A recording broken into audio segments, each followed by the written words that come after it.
Okay, in today's lesson, we're going to look at how you create or find, maybe both, what is called a promotion campaign. You have to do this before you actually make a newsletter. And the reason why you're doing a promotional campaign, is so that you're actually linking a lot of the data that comes from the newsletter, from the clicks from our various different members and supporters who actually look at the newsletter. And I guess it's a powerful way in that it collects a lot of different types of information that you can use. And of course, Sierra Club can use it as well.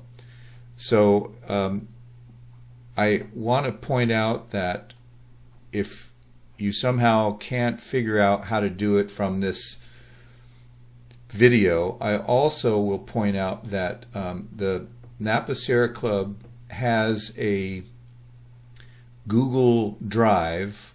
You have to get to it. The account is with our Napa Valley Sierra Club at gmail.com, that Gmail address we use, and then you'd have to get the password from me.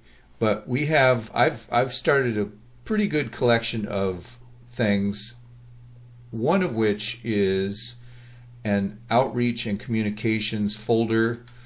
And then you go to the website and newsletter tutorials.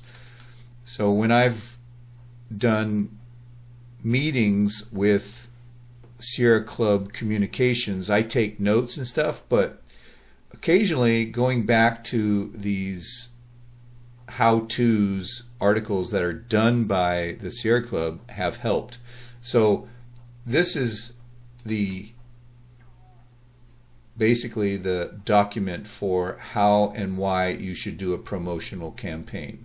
So I'm just pointing out that, further information with all this stuff, and there's a lot of stuff involved, is available for you in our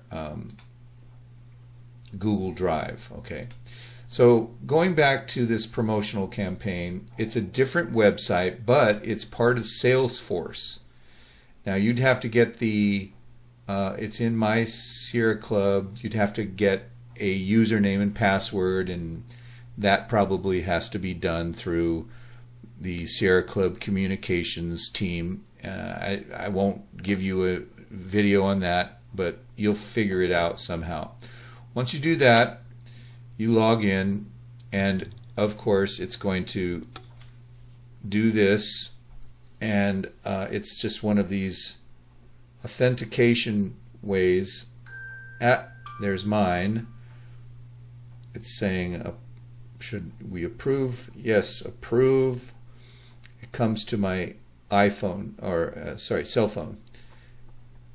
Okay, now you see this is my page. Now there's nothing here, and it's changed. I don't know why, but to find the promotion campaigns, click in the search up here, the upper left, and just type in Napa and enter. Now these are the campaigns, but click on show more. Now you can see all the things that we've done, and there's pages of this. Now I've already done the newsletter promotion campaign. It's highly recommended that you do several, like do 6 for the entire year. Do them for the entire year, because you'll see I can actually replicate them essentially, and then just type in a couple of things that will make it brand new for that particular newsletter. So the hard thing is to find the particular newsletter that I've already done, that I'm going to prepare for. So you can see we're in 2023. What I'll do is go to the next page, and we should be looking for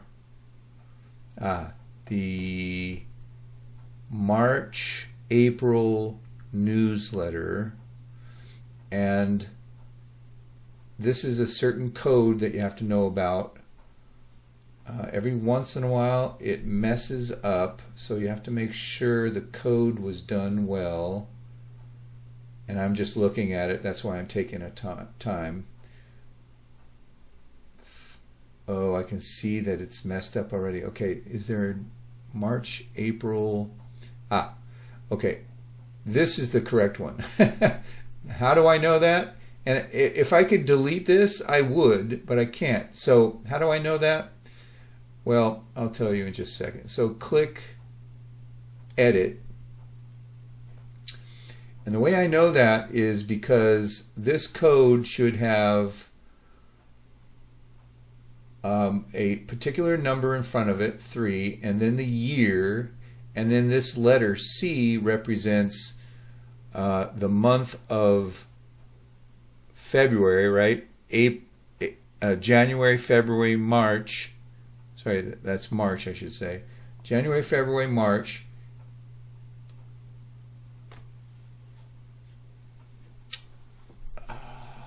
Shoot. I'm just realizing this thing will be going out on April.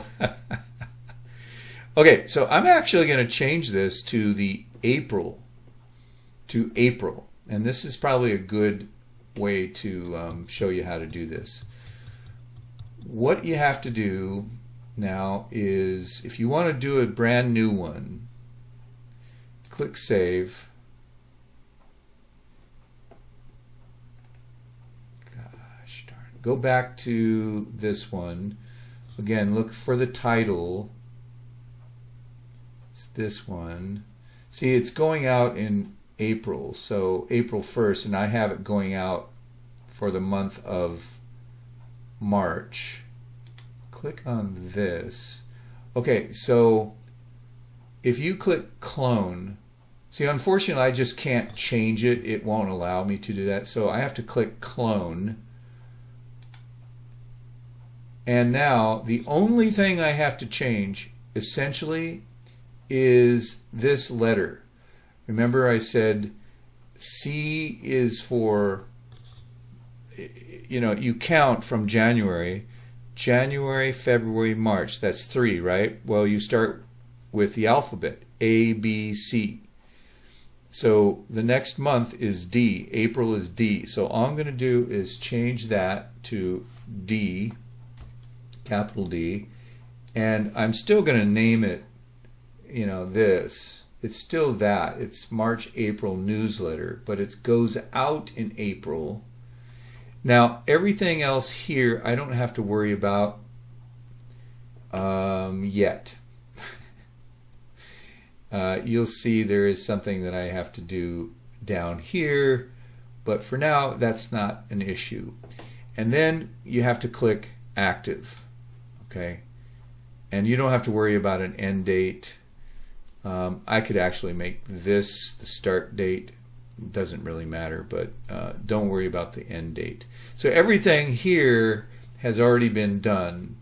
You don't have to redo any of that stuff. Again, it's in that how-to that I showed you earlier about this. So just now save. And what's going to happen is you're going to utilize this code later to enter it into the newsletter.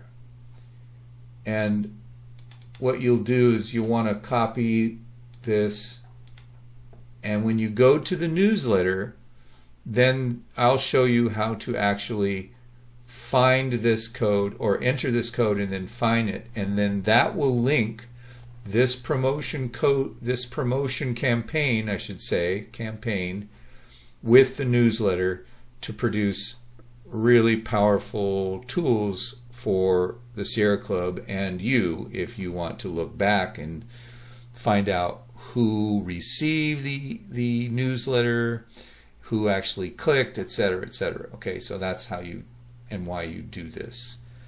So right now I'm going to stop, and then I'll start a new one. Just want to make sure we understand that I clicked clone to make a new one. And this code is very important. All right, and this will change for the month and the year, but I won't go into that right now. Thank you.